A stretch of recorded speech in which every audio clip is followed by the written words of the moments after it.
Danica McKellar loves a great story.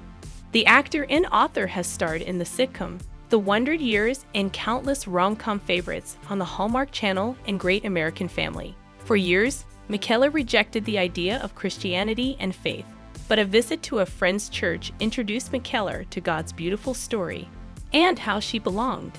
In my life, starting in childhood, I had been made aware of all the hypocrisy in the various religions of Christianity, it being used for evil, power, and control throughout history, and that had definitely biased me.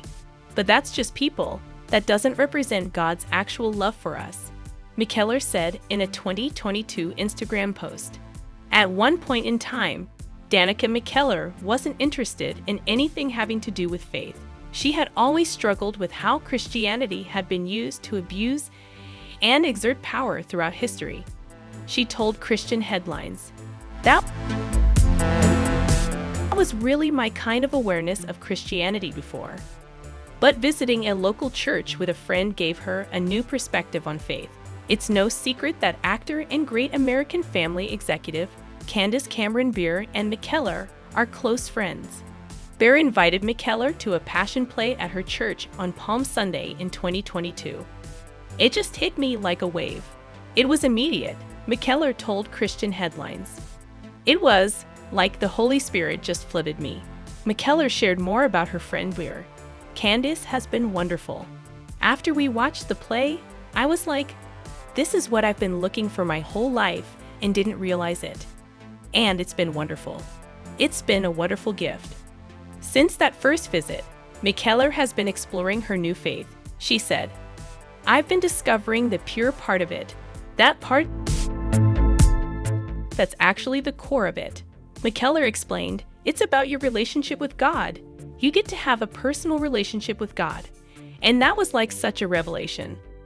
Along her faith journey, she has come to grips with how Christianity has been misused in history. Those aren't authentic Christians, and so just realizing that, it just opened the whole thing up.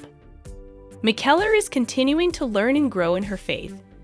"I've been reading the Bible all the way through this year, and I will be done by the end of the year. I'm on track," she said. "This is the first time I've read the Bible," the actress continued. "And I had read the Gospels before, but never the Old Testament, and I'm starting from the beginning."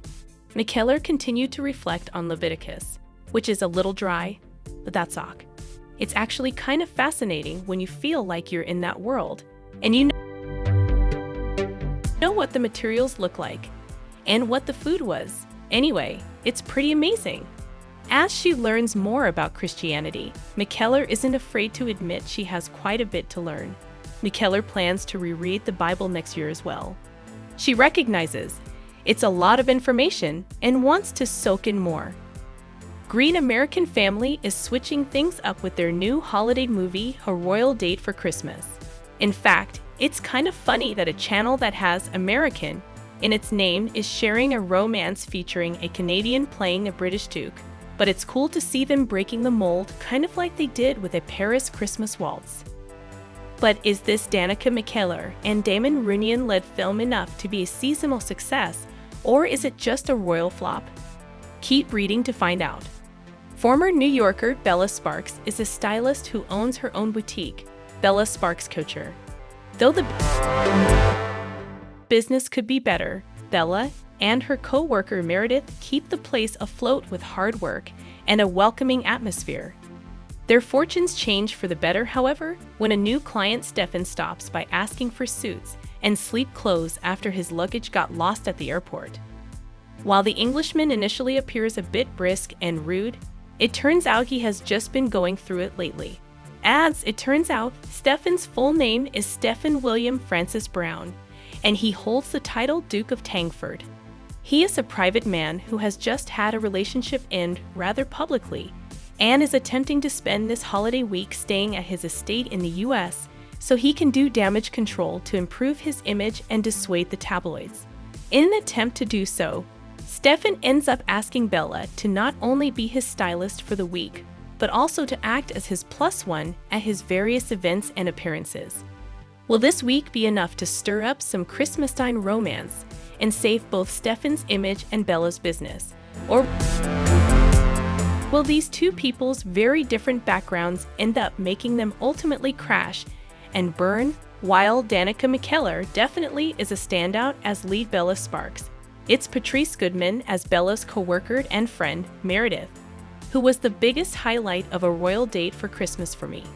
Goodman just oozed an effortless sort of charm and affability whenever she was on screen that made it pretty impossible not to like her. Also, her character was essentially single-handedly holding Bella Sparks' couture together, while Bella was off with the Duke for that week. And Meredith still managed to be a supportive friend to Bella through it all. So Stefan may be the Duke, but in my eyes, Meredith is truly the queen. Well, that's the best part of having a title. Being able to help people and pups through my patronage. And you know what? I'm sure the rest of the peerage would wholeheartedly agree with your alliterative assessment, Stefan. Holiday tradition. Stefan's parents used to throw a huge festive tidings and tinsel Christmas party at Tankford House every year.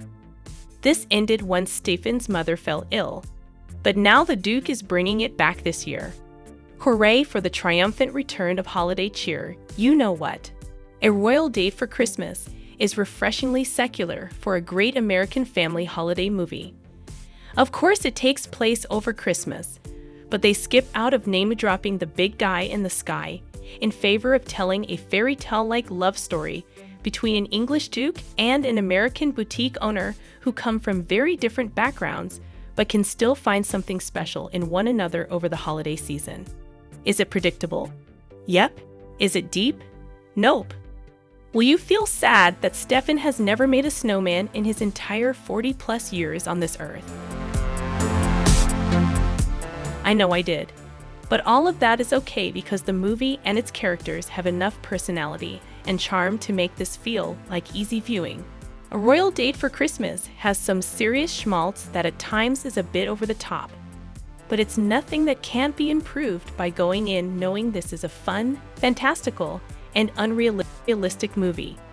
And sometimes that's all you need in a Christmas movie. Oh, and it would make for a really fun drinking game. Seriously, take a shot or sip every time a character says "too good to be true" or "tidings and tinsel." You may walk away not remembering much of the movie, but will surely be left with the impression that you had a pretty pleasant viewing experience. Royal Date for Christmas is the perfect drinking game disguised as a Christmas movie. And who doesn't love a little libation to go with their holiday cheer? In a surprising turn of events, JoJo Siwa, known for her resilience and determination, made the unprecedented decision to leave Season 2 of Special Forces, World's Toughest Test. The former Dance Mom star, part of a group of 14 celebrities undertaking grueling challenges in New Zealand, voluntarily left the competition on the last day,